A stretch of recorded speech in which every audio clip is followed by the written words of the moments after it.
humni finxaaleeyyii Amaaraa Faannoo jedhamuu fi Afoolaa Minilik kan harma muraaf harka muraa aanolee fi calanqoo raawwateen guddate mootummaa bilxiginnaan hidhachiifamee lubbuu lammiilee nagaa hedduu akka baalaa yoo harcaasu qe'ee fi qabeenya hedduu ammoo balleessuun daaraa botoroo godheera. Humni kun kaaba biyyattiitti gocha suukkanneessaa seenaa uummata Amaaraa fi Tigraay gidduutti ta'ee hin beekne yoo raawwatu naannoo Oromiyaatti ammoo garajabummaa abbaa isaanii Minilik irraa dhalan ifatti mul'isaniiru. Nagaa hin daganne ashamaa harka fuune daawwattootaa fi hordoftoota Gadaa Miidiyaa Neetwork. Kun qophii keenya keessoo Oromiyaa torbaniin qophaa'ee Gadaa Miidiyaa Neetwork irraa isin dhaqqabudha. Qophii keenya keessoo Oromiyaa torban kanaatiin haleellaa humnoonni finxaaleeyyii Amaaraa godinaalee lixa Oromiyaa kanneen akka Horroo Guduruu Wallaggaa, Wallagga Bahaa addatti ammoo aanaa Kiiramuutti miidhaa isaan raawwatanii fi geessaa jiran waan qopheeffanne qabnaati haga xumura qophii keenyaatti nu faana bu'aa. Minilik aanolee fi calanqootti goobanaa daaccee dahoo godhachuun harkaa fi harma yoo muru, Faannoon ammoo sirna qabsoo qeerroo fi qarree butuun gara aangootti dhufe bilxiginnaa dahoo godhachuun morma ilma Oromoo kutanii akka faachaatti ittiin sirbuu danda'aniiru. Waggoota lamaan kana keessa qofa humnoonni weerartuun kun haleellaa lixa Oromiyaa godinaalee akka Horroo Guduruu Wallaggaa fi Wallagga Bahaatti raawwataniin lubbuu kumaatama akka baalaa harcaasuun yoo ajjeesan miliyoonotaan kan lakkaa'aman qeerraa buqqisuun qe'ee fi qabeenya isaanii guutummaa guutuutti barbadeessaniiru. Keessumaa aanaa Kiiramuutti humnoonni sirna nafxanyaa leellisan kunneen gochoota garaa jabinaa hamaa raawwataa jiraachuu isaanii dhaabbileen mirga namoomaaf falman irra deddeebiin gabaasaa turuun ni yaadatama.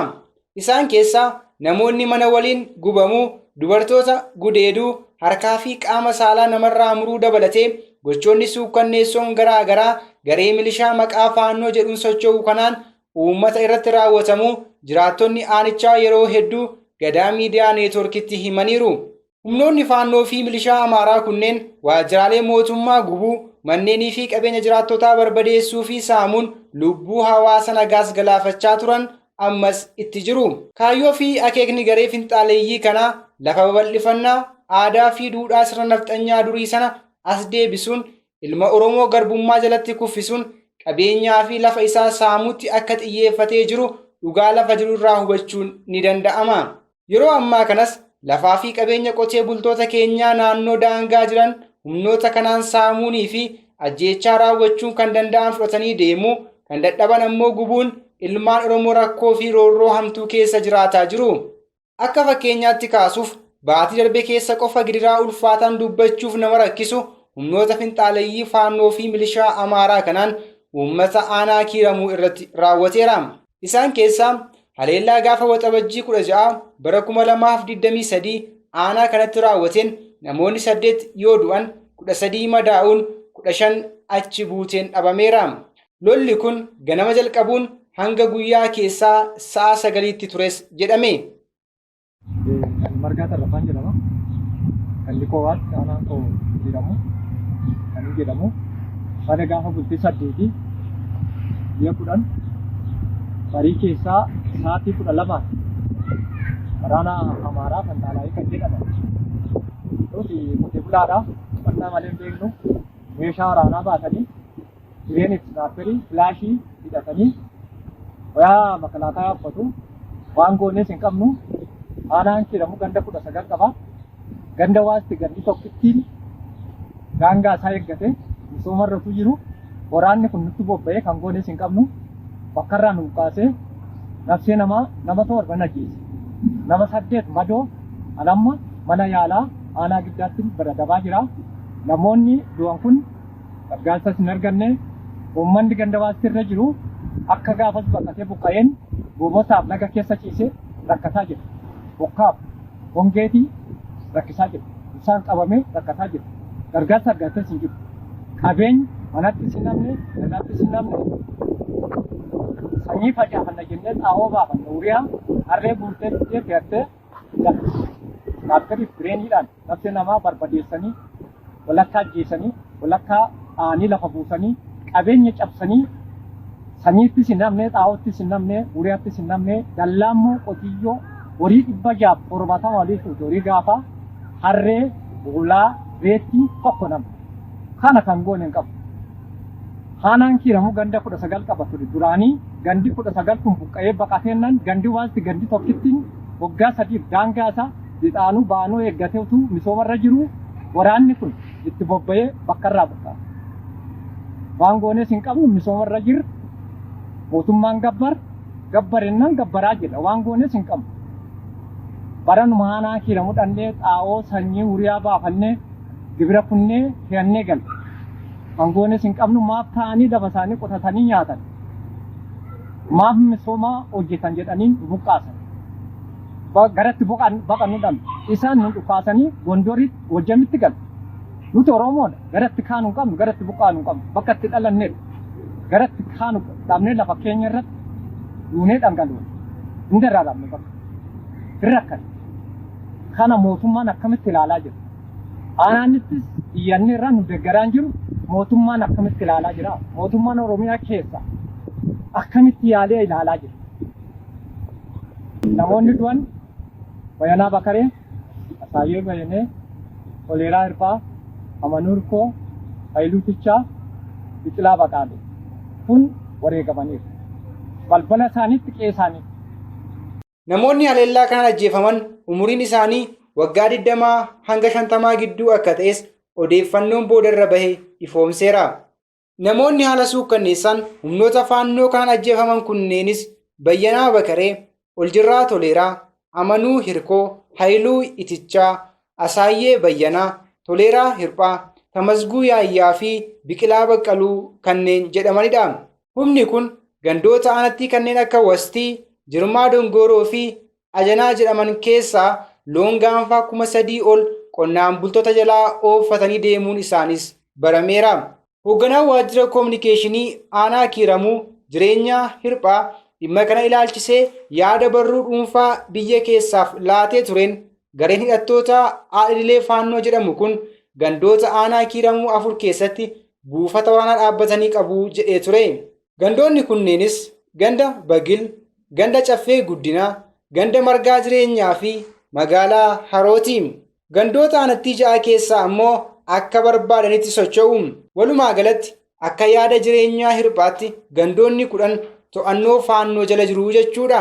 Namoota afaan Oromoo dubbatan qooddaa malee kan ajjeesu humni kun meeshaa waraanaa gurguddaa kan raayyaan ittisa biyyaa illee of eeggannoon qabatu hawaasa nagaa irratti dhukaasuun haleellaa jabaa akka gaggeessan hoogganni waajjira koominikeeshinii kun dubbatee ture.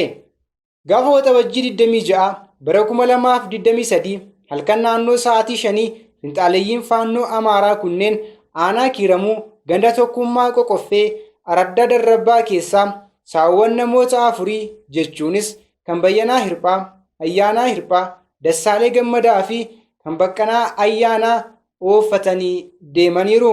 Gaafa waxabajjii 24 bara 2023 ammoo achuma ganda sanaa kan aadde Ayyaluu, obbo Geetahuun Abarraa fi namoota hedduu saamuun sokkaniiru.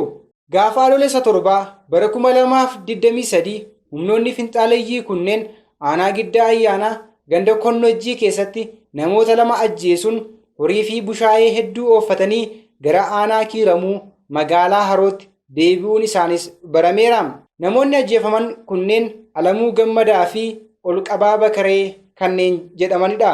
Otoo ulitti rarra'ee deemu ajjeesanii achumatti sareen fixxee jechuudha. Addanaa Badhuu Saandaaloo kan jedhamu nama daldalee Indaganaa immoo baankii Waalqoo keessa isa Siinqee jedhamu kana keessa otoo waardiyyummaatiin tajaajilee otoo ijoollee isaa guddataa jiru akkatti ufnee owwaallurree akkatti ufnee fuunurree dhabneeti sareen nyaattee goodaatti obbo Amadee Abdurrahmaan fa'aa, obbo Jamaal Goshtuu fa'aa, obbo Aliyyuu Goshtuu fa'aa namoota nama baay'eellee qacaranii of jalatti qacarrii nama qacaranii investerii ta'anii hojii guddaa warra hojjetanii bu'aa warra buusanii biyya keenyaaf ibsaanillee akka galu yeroo adda addaa kun abbaa kitaaba wajjin ati ijoollummaachuu dandeessa malee yogguu sanallee eddee federaala diresii dhaqanii warra magaala kana fooyyesse seenaa kana dhaamsuudhaan seenaa kana balleessuudhaan meedaa irratti akka reeffi isaanii nyaatamu ta'e jechuudha. Gara jabinaan gara mar'immaan laafina hin qabne nama boosisan nama baay'eetu dhufe jechuudha. Baay'ee kan nama gaddisiisudha. Baay'ee hojiin hojjetame taateen ta'e baay'ee reeffi duutinuma jira. Sareen goodaatti nama nyaachuun ishee immoo garuu seenaa Oromoo keessatti isa duraati jechuudha. Kan arginee isa geenyes hin beeknu wanta nama gaddisiisudha. Egaa sana booda mataasaa namatu dhufee. Isaan kana akka fakkeenyaatti kaafne malee aanaa kiiramuu qofa irraa jiraattonni 56,000 ol buqqa'aniiru. Gandoota aanatti 17 keessaas guutummaa guutuutti tajaajilli dhaabbilee mootummaa cufameera. Buqqaatonni kunneen sababa dhaabbileen gargaarsaa isaa hin qaqqabneef akkasumas qe'ee fi qabeenyi isaanii jalaa manca'eef jiruu fi jireenyi isaanii yeroo ammaa kana harka namaa ilaaluu, kadhachuu fi hojii humnaa hojjechuu ta'eera. Keessattuu yeroo gannaa kana sababa roobaa fi kuufama bishaanii jiraatuun sodaa dhibeef saaxilamuu guddaa akka qaban illee ni himatu. Akka odeessni qaqqabe tokko mul'isutti kaabinoonnii fi kaadiroonni bilchiginnaa faannoo wajjin qindoominaan akka hojjetan mul'isa. Kunis qabeenyaa fi maallaqa saamuu keessaa qooda akka argatantu ifoome. Warreen aanaa kiiramuutti humnoota finxaaleeyyii faannoo jedhaman kanaan ajjeefaman keessaa tokko obbo Balaay Dinqaa Fayyisaa kanneen jedhamanidha. Nuyis qophii keenya keessoo Oromiyaa torban kana jecha nama jabaa kana kan isaan ittiin ijoollee isaanii gorsaniin xumurra. Jechichis qawwee baachuun goota sin godhu. Qawwee baattee garuu haxxee ta'uu qabdaa kan jedhudha. Egaan kabajamtoota daawwattootaa fi dhaggeeffattoota Gadaa Miidiyaa Neetwork. Qophiilee Gadaa Miidiyaa Neetwork oduu fi odeeffannoo dabalatee keessoo Oromiyaaf mariiwwan adda addaa karaa toora YouTube chaanaalii Gadaa Miidiyaa Neetwork subscribe, like gochuun nu hordofuu hin dagatinaa jecha qophiin keenya keessoo Oromiyaa torban kanaa kana fakkaata ture. Qopheessaan qophii kanaa an Amaanu'el Laggaa, ogeessii suur sagalee ammoo Natsaannet Abarraa ture. Torban qophii keenya keessoo Oromiyaatiin haga wal agarruutti torban gaarii isiniif haa ta'u.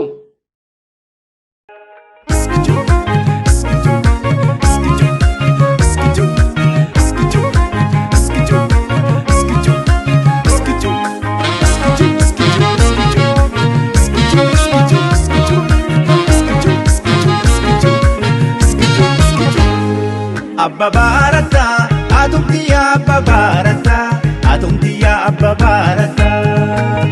Amma yaadata, waan bara darbe isa yaadata. Guyyaa guyyaa sabsabaa jetta, harkaan kifatuu jetta.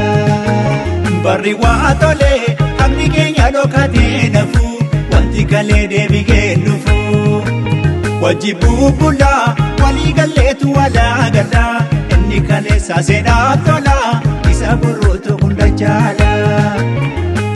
Santonina, Santonina, Santonina, Santonina, Santonina, Santonina. Kutakula hamaru ababang kutakula hamaru. Menati asirka dula makodi benke datadaru. Kutakula hamaru ababang kutakula hamaru. Menati asirka dula makodi benke datadaru. Bishano bishanga maya bishandisti ya bishandisti. Abele kale arke atuma sigete akam jirti.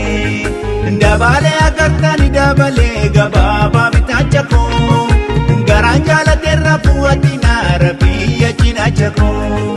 Bale ke satanarge gotara kopo. Eka jala tamarru mankana mararu kapo. Ikas kombe, ikas kombe, ikas kombe,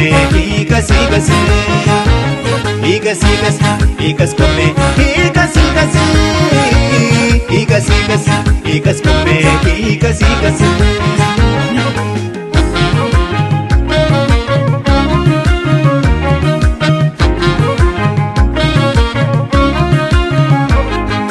Dabale arki jabe akuma jina jarra lohuti. Ndosini wal jalana kahina pandi gaboti. Nkoti yona paki ya sulula la bode da jamboni. Nisi yugina garre koria bate de majanjoni. Bullo haji ademi gama shubise. Shukudi duge bulanam nija kaleti ya dubise. hiikas hiikas hiikas koomee hiikas hiikas hiikas hiikas hiikas koomee hiikas hiikas hiikas hiikas hiikas koomee hiikas hiikas hiikas hiikas hiikas koomee hiikas hiikas.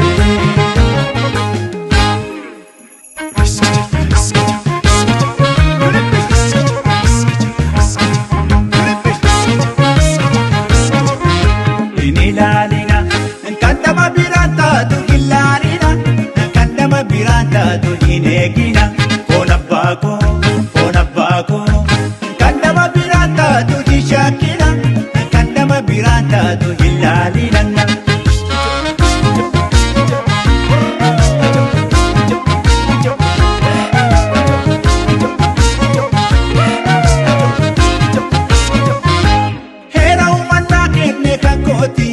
Waliif yaanna anaaf yaaddi kanaaf takkitti koona maraarti angan inni suushee foon abbaa koo hin dabarsu namaa kenni jaalala koofan sheetu dulloomne jaalala koofan sheetu boqonne jaalala koofan sheetu dulloomne jaalala koofan sheetu boqonne jaalala koofan sheetu dulloomne jaalala koofan sheetu boqonne.